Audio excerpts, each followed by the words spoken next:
Hello, welcome to Roadrunner Predictions. Today we're headed to the NFL.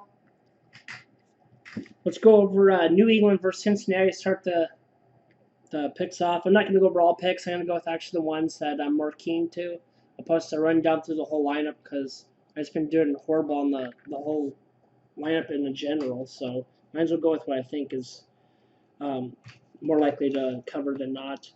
New England versus Cincinnati. Cincinnati opened up with getting plus 10. And then that kind of got skewed and got pushed all the way back down to now we're looking at 10.5. Opened up at 10.5, and then now it's at 10. So we're actually taking the what people are assuming the not as good Patriots right now for value at minus 10. They lost 2 in a row. They haven't lost 3 in a row under Belichick that I know of. 2 are the Bengals. We got them on the New York win. We got them to cover against Cleveland, and now we're going to pick against them. So I've been hot on the Bengals, like knowing their direction. So we're taking New England minus 10. Jags versus Oakland Raiders. I'm still in the same phase or statement I have about them pertaining to that the Oakland Raiders haven't been able to get anything going. Jaguars are 4-9 versus a 6-17. Oakland's opened up at 6.5, and that's where it remains. And we're taking Jags plus 6 because how could you really not, honestly? Raiders, like I said, just bombing. Not being able to cover, not being able to put up points. The offense is just horrendous, and the defense ain't any better. So we're going to go ahead and take the points on this crap matchup. So then let's go into LA Rams versus Dallas Cowboys. Where are you guys leaning on this game? I mean, I know a lot of people are making fun of the Cowboys. Yeah, they're not as good as maybe anticipated in either of the Rams, but the Rams are 8-5. Momentum is definitely headed their way. We have the Dallas Cowboys, who are now 6-7. Last matchups, the Rams just came off of an amazing win. Seahawks, and that game surprised me. I had Seahawks, but I knew something was fishy in that game as well. There's 3 games that I called out that were fishy, and what do you know? All 3 went the fishy way. But we had the Denver pick, but I had the Seattle pick. And I knew it was messed up, and I had the signal that it was not going to go my way, but it was such a crazy pick to me. I can't see it. I got to take the Seahawks. They're just too vengeful right now. They're playing with so much passion. And Russell Wilson is playing just out of his mind right now. Cowboys coming off of a loss to a better improved Chicago Bear team. At that time, they were on a 2-win streak. Now the Bears are on a 3-game win streak. And the Cowboys, with disappointment, I think are going to get this even as a win, and they're getting plus 1.5. The Rams just coming off of that glorified win against Seahawks, I expect a letdown, even though they're also they're gaining momentum. I expect them to kind of let the bar down, and that's where I'm coming out with my conclusion, taking Dallas 1.5. I think that's where the value lays. So let's go to Minnesota. Minnesota Vikings. The 9-4 Vikings, who I need to lose today, versus the 5-8 Los Angeles Chargers. I'm actually taking the Chargers, and it's not because I need them to lose. Minnesota's getting 1.5. That point stayed the same. A lot of people don't know which direction to go on this game, and you can't blame them. Chargers came off of a great win over Jacksonville, who's more of a defensive team anyways, but they're able to put up the points. To where Minnesota came over their division, the Lions, of a 27-win, controlled win. We lost that game by half a point. Or by a full point. I mean, we had Vikings covering at 14, and they only covered by 13. Wrong pick's a wrong pick. I ain't going to cry about it. I think the Vikings are, once again, not going to cover this week, and I have the LA Chargers getting 1.5. Now let's go into Denver versus Chiefs. This game should be pretty fun. Opened up at 9.5, and now Denver is getting 11 points as of right now. Guys, I'm taking the points, baby. Give me that plus 11. Are you kidding me? Broncos coming off a great win, which we actually had them covering And this was that trap game I was warning you about. I think Denver was getting 9 or 10 points in that game, and they ended up winning by 14 over Houston. What gives, right? The Chiefs versus New England. Guess what? We also had that.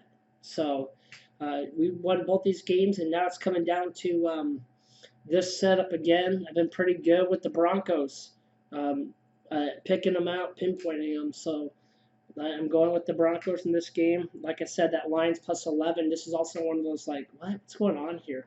Chiefs is coming off their glorification win, aka New England. I know New England's kind of in a little slump, but they'll get over things. And I think that week is today. Today, obviously, with me taking New England minus 10.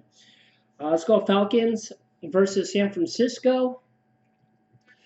What do you guys think on this one?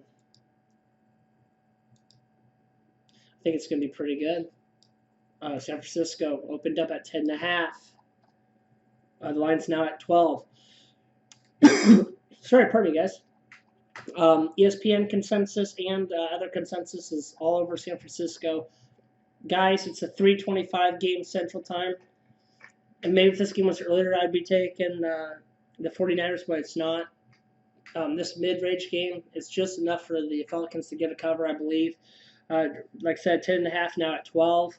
We're taking the Falcons, who did a control win over Carolina, and the 49ers pulling off the W over New Orleans. We had the 49ers doing that. And I definitely was on the Carolina Panthers over against the Falcons last week. So I won one of these matchups, and I won the better matchup between the two, honestly. That was a pick 'em, by the way, that 49ers New Orleans game. So we're going to go ahead and take Atlanta Falcons plus 12. I think 49ers are a little tired, little gun slot. Falcons, yeah, that was an amazing win that they did. They just went out there and did their thing, and I think momentum carries. They're looking forward to playing this game a little more so than the 49ers are. I don't see the 49ers losing, but I see them winning by 7 or 8. So I know 8 is just a random. I mean, you could say it's 7 or 9. I mean, it's hard to win by 8. Most teams, it's a real rarity, but I mean, I'm just giving you what I think according to how my system lays out. I took the games that fall into my system. I only had one contradictory in it. Now it's the one system said take the Bengals, one system said take New England, but then I looked at the last two matchups, or last few games, and New England's on the down slump, so I think you're getting better points with them. I think so that's why we're going with that game. So I kind of went back to into another one, so it's almost a 2 for New England, 1 for Cincinnati. So we're just going with the 2-1. So we're taking New England. I probably would have put a lot of money on that game, but I mean, watch, that's probably going to be the game that's the most dominant. The Bengals defense, or New England's defense has still been playing well, and I can't see Bengals scoring much, especially coming off of the start to play a little better. I think they used that juice on those games, and now they're getting ready to go to the meat locker. Green Bay versus Chicago. This is one of the games I'm looking forward to, of course, as a Packer fan, but I actually have the Bears. Our last matchup was 10-3 with Green Bay on top. This game's going to go a little bit different. A little more points will be scored, but not by too much. But I think the Bears are going to cover that 4.5, and now it's at 4 right before game time. And I still have 4. I think that's the number to take. Yes, Packers could win by 3. I doubt it, though. I'm just not. Guys, like I said, I've kind of been hard on my Packers, but they really are inflated. So this is a good opportunity to maybe get some monies off of an inflation number here. They couldn't cover against a moderate spread against the Washington Redskins. They score on average as many points as New York Giants does, so their offense is as good as the Giants. So if you look at it in a non-biased way, it's so scary. But this is what upsets me is Chicago, or ESPN, is gloating about how horrible Aaron Rodgers' numbers are. And I hate that, because now, if Rodgers actually sees this video, he's going to come out probably gunslinging and being like, okay, what'd you have to say about me? Thank you, good night. I just hate him on revenge. But yeah, I'm taking the Chicago Bears plus 4 right now. So, well, that's it for Roadrunner predictions. Comment below what you got, who you're going against and whatnot. Thank you for watching. Like always, let's win some games, boys. Take care.